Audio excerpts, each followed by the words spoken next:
요한복음 11장 47절 봅니다. 우리 11장 47절이요.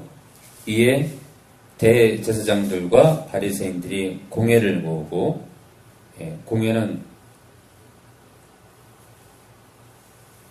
사내들인 공회를 말하죠. 사내들인 공회. 굉장히 중요한 안건을 처리하는 그런 모임이에요. 일반인들은 참석을 못해요. 자, 가로되 이 사람이 많은 표적을 행하니 우리가 어떻게 하겠느냐.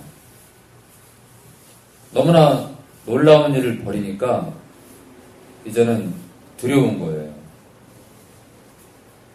사람의 힘으로 해결할 수 없는 일을 그런 표적을 행하니까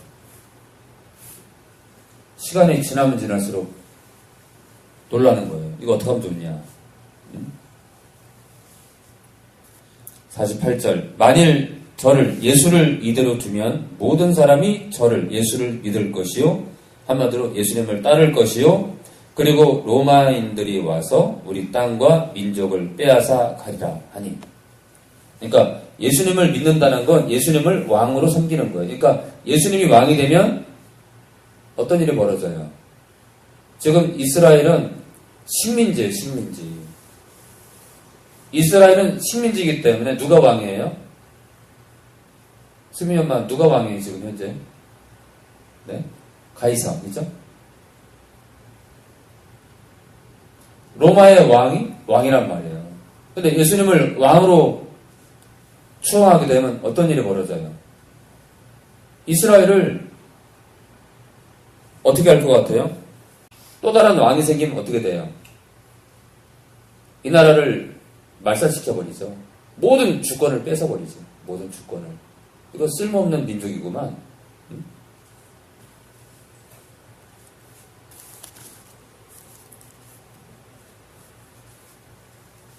그러다 보니까 한마디로 이 당시에 식민지 통치 속에 그나마 권력을 쥐고 있던 자들이 떠는 거예요. 그 권력을 빼앗길까 봐. 그러니까 하나님이 우선이 아니라 자신들의 일이 우선이고 하늘의 일이 우선이 아니라 땅의 일이 우선인 거예요.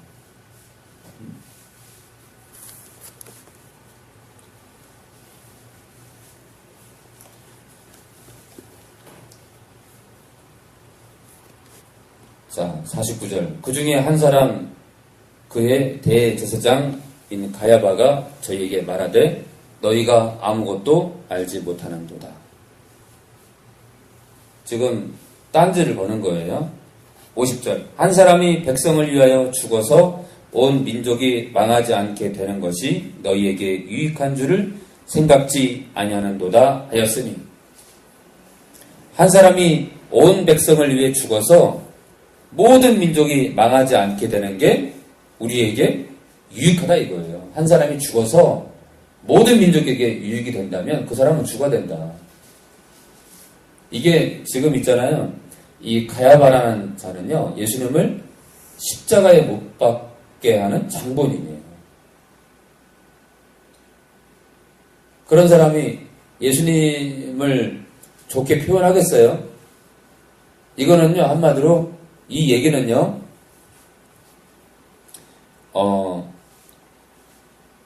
한 사람이 정말 백성을 위해 죽어서 온 민족이 망하지 않게 되는 게 유익이다 라고 긍정적으로 얘기하는 게 아니라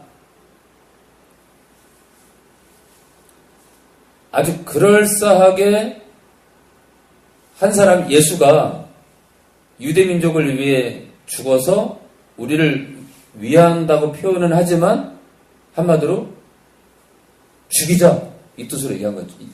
죽이자. 그러니까 좋은 뜻이 들어있지만 그 속에는 뭐가 들어있어요? 예수님을 죽이고자 하는 아주 그 앙칼진 마음이 들어있는 거예요. 한마디로 죽이자 이거예요. 우리가 아까 뭐라고 나왔죠? 모든 사람이 저를 믿을 것이요. 그리고 로마인들이 와서 우리 땅과 민족을 빼앗아 가리라. 이렇게 얘기하니까 그것에 대해서 거꾸로 얘기하는 것 같지만 사실은 뭐예요? 예수님을 짓밟기 원하고 예수님을 이제는 한마디로 합당하게 지금 죽이려고 하는 합당하게. 그러니까 말이 글싸한 거예요. 합당한 이유를 대면서 그를 합당하게 죽이려고 지금 아주 그럴싸한 얘기를 하는 거예요. 51절. 이 말은 스스로 함이 아니요 그 해의 대제사장이므로 예수께서 그 민족을 위하시고 또 그 민족만 위할 뿐 아니라 흩어진 하나님의 자녀를 모아 하나가 되게 하기 위하여 죽으실 것을 미리 말합니다. 그러니까요. 지금 50절, 51절, 52절을 보면요. 굉장히 혼란스러워요. 그러니까 가야바가 굉장히 선한 것 같아요. 하나님의 의도를 얘기한 것 같아요. 하나님의 마음을 표현한 것 같아요. 그런데 51절, 52절을 읽으면요. 정말 그렇게 보여요. 가야바가 굉장히 선한 사람 같아요. 그런데요. 가야바는 그런 의도로 말한 게 아니에요. 그러니까 이게 어떤 뜻이냐면 한 사람이 무슨 말을 했는데 자기는 의도가 숨어 있어요. 그런데 그 말 자체에는 하나님 아버지의 마음이 들어있는 거예요. 하나님 아버지의 마음이 들어있는 거예요. 그러니까 흩어진 하나님의 자녀를 모아서 그러니까 그 민족만 위할 뿐 아니라 흩어진 하나님의 자녀를 모아서 하나 되기 위해 예수님이 죽을 걸 가야바가 얘기한 것 같지만 가야바는 그렇게 표현함으로 인해서 예수를 합당하게 죽이려고 하는 그 음모가 들어있는 거예요. 그러니까 사람이 겉으로는요, 저는 희주 씨를 좋아합니다. 그런데 그 말 속에는 희주를 좋아한다라고 표현하지만 그 속에는 전혀 좋아하기는커녕 희주에 대한 그 원망과 불평을 그 말에 섞어서 충분히 얘기할 수 있다는 거죠. 저는 희주를 좋아합니다. 이렇게 얘기하면 다르다 이거죠. 이해돼요? 분명히 언어적으로는 문자적으로는 희주를 좋아하는 뜻이지만 이 눈빛과 이 본 마음 뜻을 읽으면 어때요? 희주를 싫어하는 거죠. 그러니까 우리가 이 똑같은 말인데 진심이 들어가 있는 거하고 전혀 말과 상관없이 마음이 전혀 안 맞을 때가 있죠. 우리 정말 그럴 때 많이 있잖아요. 54절. 그러므로 예수께서 다시 유대인 가운데 드러나게 다니지 아니하시고 여기를 떠나 빈들 가까운 곳에 에브라임이라는 동네에 가서 제자들과 함께 거기 유하십니다. 자, 55절. 유대인의 유월절이 가까움에 많은 사람이 자기를 성결케 하기 위하여 유월절 전에 시골서 예루살렘으로 올라갔더니 이 유월절 전에는요 한 일주일 동안 이 마음을 깨끗하게 유지하기 위해서 이렇게 성결케 하기 위해서 미리 예루살렘 성전으로 올라가는 그런 모습들이 있었습니다. 56절. 저희가 예수를 찾으며 많은 사람들이 예루살렘으로 올라가면서 정말 놀라운 표적을 일으키는 예수님을 찾는 거예요. 성전에 서서 서로 말하되 너희 생각에는 어떠하뇨? 예수가 명절에 오지 아니하겠느냐 하니. 그러니까 사람들이 많은 표적을 일으키는 예수님에 대한 소문을 들어왔고 또 어떤 사람들은 직접 표적을 본 사람도 있고 예루살렘 성전에 올라와서까지도 예수님은 아주 예수님의 이야기가 떠들썩한 거예요. 57절. 이는 대제사장들과 바리새인들이 누구든지 예수 있는 곳을 알거든 고하여 잡게 하라 명령하여 쓰니라. 그러니까 그런 많은 표적을 일으키고 또 직접 보기도 하고 또 건네들은 사람도 있지만 그를 잡아라. 그를 잡으라는 명령이 떨어졌기 때문에 사람들이 예수님을 잡아다가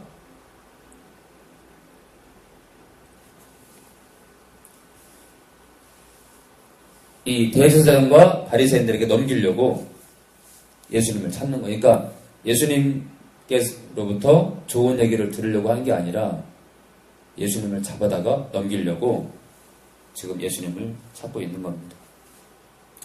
자, 12장 6월절 엿새 6일 전에 예수께서 베다니에 이르시니 이곳은 예수께서 죽은 자 가운데서 살리신 나사로가 있는 곳이라. 2절 거기서 예수를 위하여 잔치할세. 예수님을 위해서 잔치하네요. 마르다는 이를 보고 나사로는 예수와 함께 앉은 자 중에 있더라.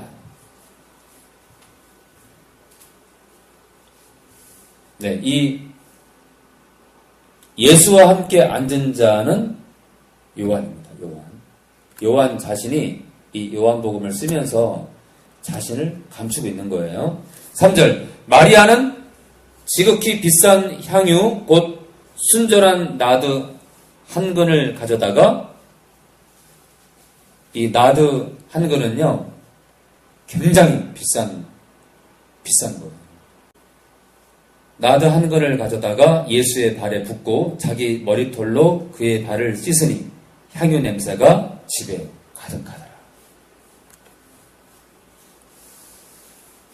4절 제자 중 하나로서 예수를 잡아줄 가룟 유다가 말하되 5절 희주가 읽어줘요.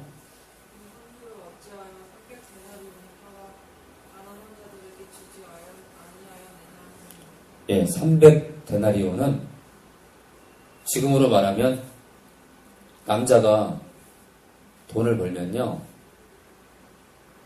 1년 동안 벌 수 있는 한마디로 연봉이에요. 1년 연봉. 그러니까 적어요 커요? 큰 돈이죠.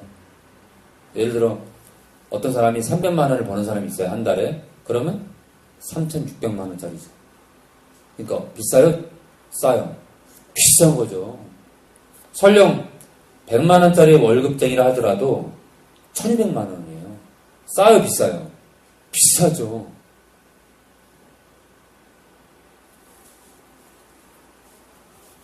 (6절) 이렇게 말하면 가난한 자들을 생각함이 아니요 저는 도적이라.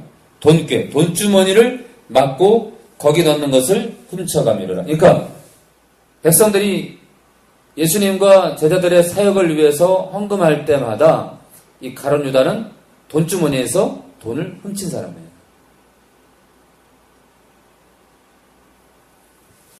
자, 1년치. 여러분들 예를 들어 100만 원 번다 해서 1,000만 원으로 따진다 하더라도 정말 큰 돈이잖아요. 1,000만 원. 어떤 예를 들어 우리 교회에 정말 가난한 사람이 있어요. 근데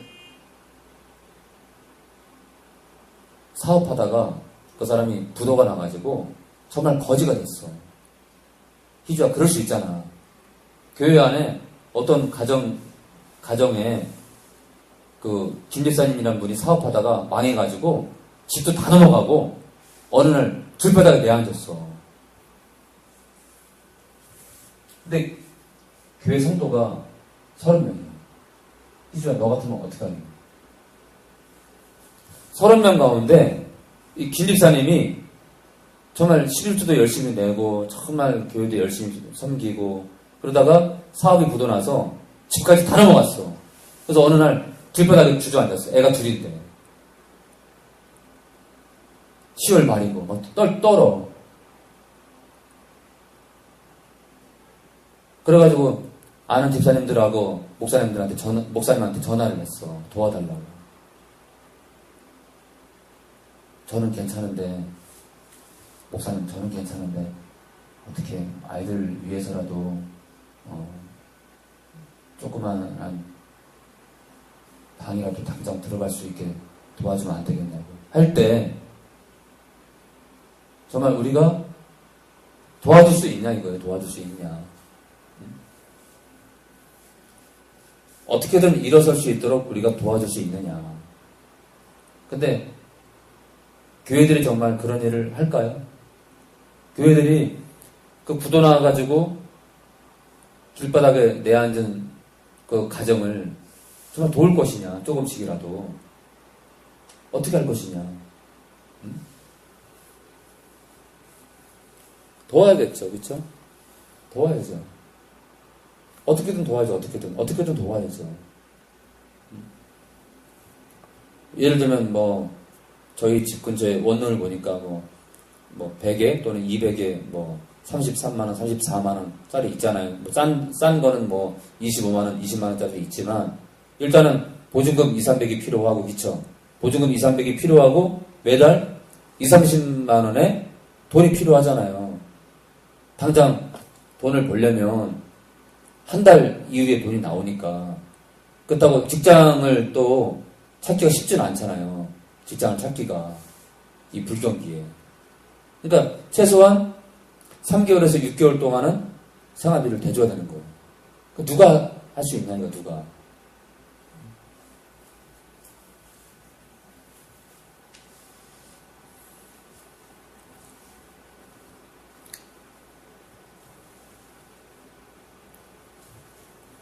7절 예수께서 가라사대 저를 가만두어 나의 장사할 나를 위하여 일을 두게 하라. 그러니까 내가 십자가에서 곧 죽을 건데 내가 죽을 것을 위해서 마리아가 나드 한 근을 내 발에 부어 자기 머리털로 닦는 것에 대해서 내비둬라 이거예요. 내비둬라. 그것은 마리아가 하는 것은 뭘 뜻해요? 주님이 우리를 위해서 죽을 것을 드러내고 있어요. 주님이 우리를 위해서 죽을 것을 드러내고 있다. 본인은 마리아는 그거를 아는지 모르지만 마리아가 자기 머리털로 비싼 향유를 부어서 예수님 발을 닦는 그 자체는 마리아와 모든 사람들이 그것이 무엇을 뜻하는지 모르지만 예수님은 알잖아요. 예수님은 자기가 죽을 것을 지금 마리아가 드러내고 있다. 너희도 모르고 마리아도 모르지만 내가 죽을 것을 지금 마리아는 이미 말하고 있고 내가 죽어서 무덤에 들어가게 되면 여러분들 이스라엘은요 사람이 죽으면 시체에다가 향유를 바릅니다. 그러니까 마리아가 예수님 발에 자기 머리털로 향유를 바르는 건 뭘 뜻해요? 예수님의 죽음을 지금 말하고 있는 거예요. 예수님의 죽음을 어떤 면에서는 이 지금 머리털로 예수님 발을 닦는 이 일로 예수님의 죽음을 지금 드러내고 있는 거예요. 그리고 마리아는 전혀 그걸 의식하지 못하고 있지만 예수님은 뭐라고 그러죠? 자신의 장사를 뭐라고 했죠? 자신의 장사할 날을 위해서 내 발을 닦는 걸 두라 이거예요. 그러니까 곧 내가 죽을 거다. 내가 죽을 거라 이거예요. 내가 죽을 거니까 내비두라 이거예요. 내 죽음을 지금 예표하고 있다. 내가 곧 죽을 거다. 내비둬라. 그러시면서 하시는 말씀이 가난한 자들은 항상 너희와 함께 있거니와 나는 항상 있지 않다 이거예요. 나는 곧 떠날 거기 때문에 마리아가 1년치 임금을 다 그 향유에 1년치 임금에 해당하는 그 향유를 부어서 내 발을 닦는 그것이 내가 너희를 위해 곧 이제 죽을 건데 내가 곧 너희를 떠날 것이기 때문에 1년치 임금을 부어서 내 죽음을 드러내고 또 마리아가 나를 향한 그 사랑, 나를 향한 그 사랑을 그 향유를 1년치 임금에 해당하는 그 향유를 부어서 내가 곧 떠날 거기 때문에 나는 계속 잊지 못하는 존재이기 때문에 나를 사랑하는 그 열정을 그 1년치 임금에 해당하는 향유를 부어서 표현하는 거에 대해서 놔주라 이거예요. 가난한 사람들은 늘 너희와 함께 있지만 나는 곧 떠날 거니까 나는 너희를 위해 죽고 이제 떠날 거라 이거예요. 그러니까 마리아는요, 예수님의 죽음을 그 향유를 부어서 예표를 하고 있지만 또 하나 뭘 예표하고 있어요? 곧 떠나실 주님에 대한 최고의 경배를 하고 있는 거예요. 그런데 자, 그럼 우리를 돌아볼까요? 우리는 얼마나 주님을 사랑합니까?